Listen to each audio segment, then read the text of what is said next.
Hey everyone. Okay, so I wanted to come on here and talk to you about pregnancy after loss, specifically this pregnancy after loss. If you have followed me before, then you probably already know, but just in case you don't know and you are a new subscriber, my first pregnancy ended at 28 weeks, where I delivered my first daughter. She was 13 ounces and 10 inches long. She lived for almost 4 months in the NICU before she passed away from a heart defect. My second daughter, we conceived her about a month after we had lost our first daughter, Carly. I carried Hannah until I was 32 weeks and 2 days.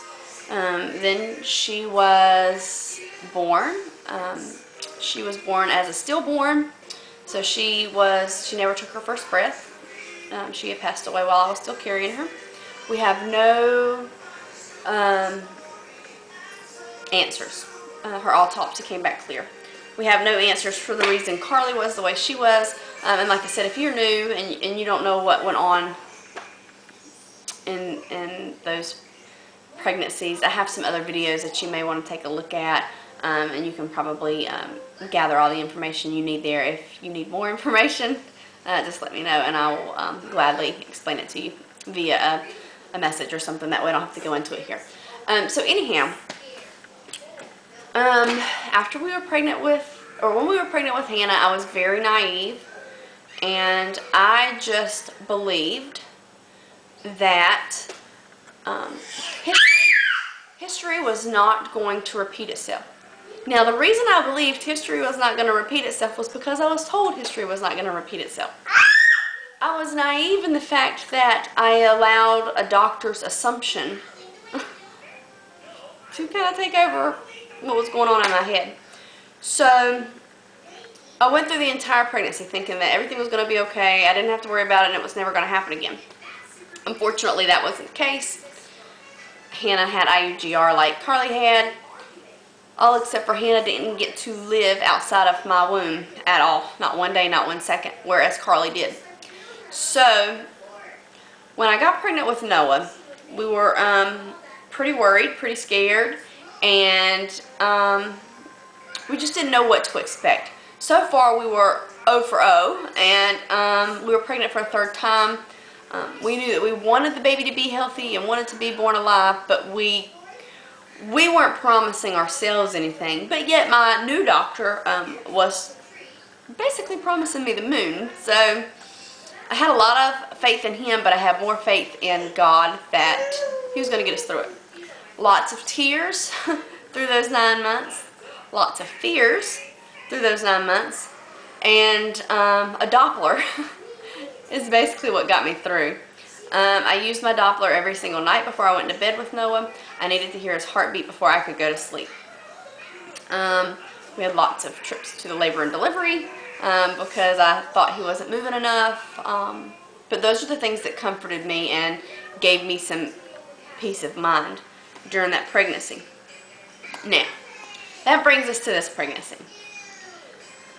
This pregnancy, as soon as I got pregnant, I had a very, very strong sense that I was carrying a girl.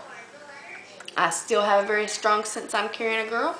And if you just watched my vlog, my 11-week update, then you know that I took a gender DNA test that is considered to be 99% accurate. That is tested in a lab, and that test says that I am having a girl. However, we are going to wait until I have my ultrasound to be 100% completely sure. Well, actually, I guess kind of birth is completely sure, but we're going to wait until we have the ultrasound to say, yeah, those results were right. However, I believe those results are right. With 99% accuracy rate, I'm pretty positive that they're correct. That being said, so far I'm 0 and 0 for carrying little girls. I have not been able to have a healthy baby girl. So that makes me nervous. I have always felt like my body just can't carry girls for some odd reason, whatever that reason may be.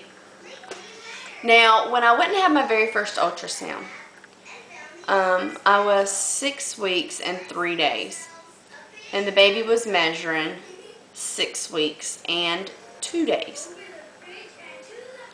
No worries. One day, you know, they measured several times, but they continued to get one day off, which, you know, one day off can be very, very normal. Usually is very, very normal. So then I go back at 9 weeks and 4 days because, okay, now I had already been hearing the baby on the Doppler every single day for 4 days at that point. Now, all of a sudden I couldn't find it that night before, and I couldn't find it that morning, and it just made me extremely nervous. I didn't, sorry, my son's over there beating on a chest. I didn't know what to think. All I could think was the worst. I knew I was early, but my mind wasn't saying, hey, the baby could have moved, it could be, you know, just hard to find today. My mind was saying, something's wrong with this baby. You may have miscarried, you may be miscarrying, get to the doctor. So now I knew if I called the doctor and told the doctor, hey, I can't find the baby on the Doppler, I need to come in, they would have been like, quit listening with the Doppler and relax, you're too early. So I didn't tell them that. I told a story, and I told them that I was cramping fairly bad, which I know I shouldn't have lied, but I did, because I felt like I needed to get in. I needed to have an ultrasound, and I needed to see the baby, and I needed to know that the baby was okay, because otherwise my mind would have not been eased whatsoever. So I got in the same day within about an hour or two, and they did an ultrasound. The baby was fine. The baby was measuring.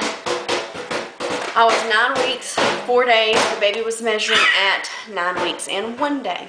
So now the baby is measuring 3 days behind. Now, the reason this makes me so nervous is because with Carly, she started slowly getting smaller than she should be very early on. And she never made it to quite a pound when she was at 28 weeks, 3 days. So now, in the back of my mind, I keep having these fears that I'm going to have another child with IUGR. And since I have wholeheartedly believed that this is a girl, it makes it even worse that I'm seeing this slow dip in growth, which to you or to anybody else who has ever had 4 pregnancies or even 1 pregnancy, you know that they consider it to be normal up to 10 days past your last menstrual period as far as the dates are concerned. However, with me, a little bit of lag has always turned into something major. With Noah, he never measured not 1 day behind. He always measured ahead of time. So I guess you can kind of maybe start to understand where my fear may be coming from. But now I am extremely nervous that there's going to be something wrong. I have tons of faith, trust me, tons of faith. But I'm human, and I can only express how I feel, you know. So I am very nervous, very scared. It does not, seeing that lag in days does not make this pregnancy any easier. I feel like it is making it a lot harder. And one of the main things is we lost Carly, we lost Hannah, but then we had Noah. So now I have this beautiful little boy who's running around the house, who's a joy to be around. He's so much fun. So now, well, with the girls, I didn't really understand what I was missing. I mean, I did. I understood what I was missing, but I didn't understand it to the point because I never raised a child before. And so now I have Noah. And I know that if I lose this child, I know what I'm missing out on. And I don't want to miss out on another child growing up. So, yeah. It just makes it very, very difficult to get through this pregnancy. So I am trying to do lots of praying and asking for lots of comfort and lots of peace. And He does comfort me and He does give me peace. But yet, like I said, I'm still human. I'm not perfect. And I don't think anybody expects me to be perfect. So this is how I'm feeling now at 11 weeks pregnant. I'm sorry I'm crying. I just can't help it. Pregnancy hormones and a lot of emotions. So you get tears, sorry. So yeah, that's just kind of where my thought pattern is right now.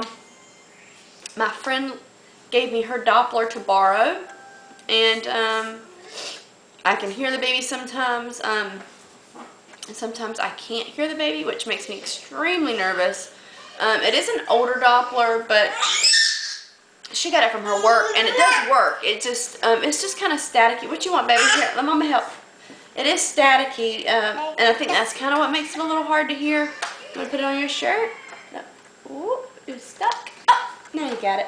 So, but I do still use it. Like I said, sometimes I can hear it and sometimes I can't. And when I can't hear it, it makes me even more nervous. So I've contemplated the idea of not using my Doppler. But then if I don't use the Doppler, I'm afraid that something's going to happen and I'm not going to hear that last heartbeat. And I know a lot of you think, hey, that's just silly. But it's really not. Not to me. So, and I've had an extremely, extremely hard time bonding to this baby. What's wrong? Don't do that. Don't hit me. That's not nice. You want to sit up here and say hey? Look, can you say hey? Hey. I'll turn it down so you can see. Look. There. Can you say hey? Look right there. Noah. Look right there and say hey. Say hey. Okay. So anyhow,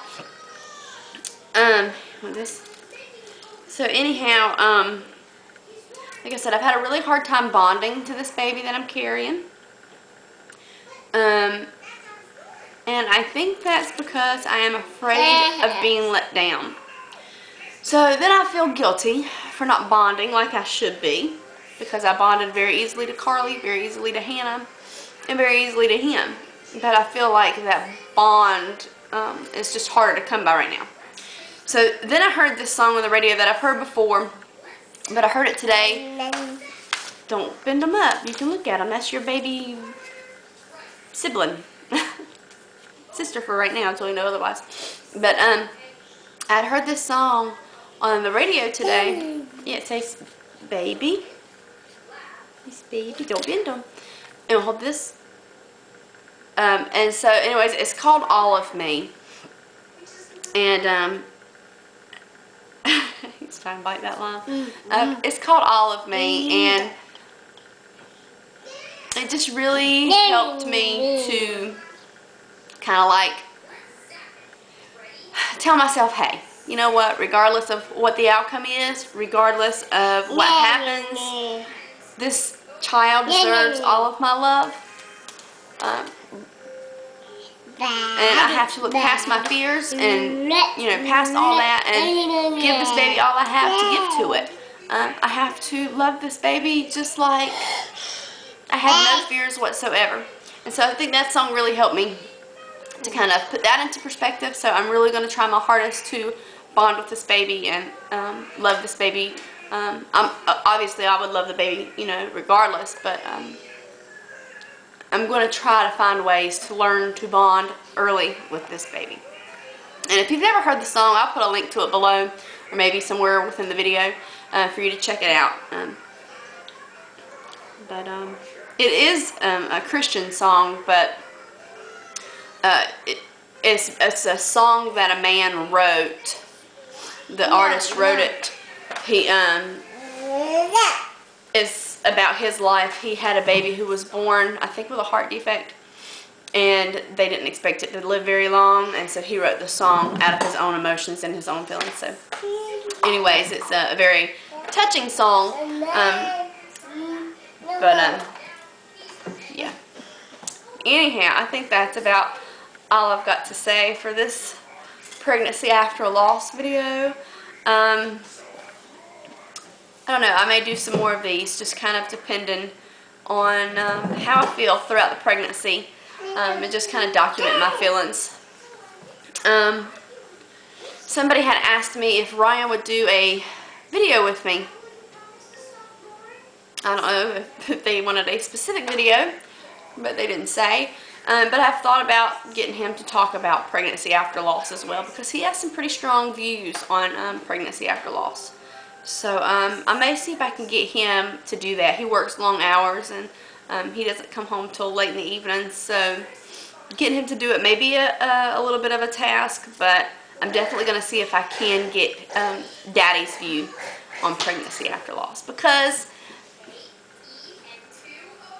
just because they don't carry the baby doesn't mean that they don't carry the fears and, you know, the pain and the suffering that comes along with a loss. So anyhow, that's it. Thanks for watching, you guys, and I'll talk to you later. Bye.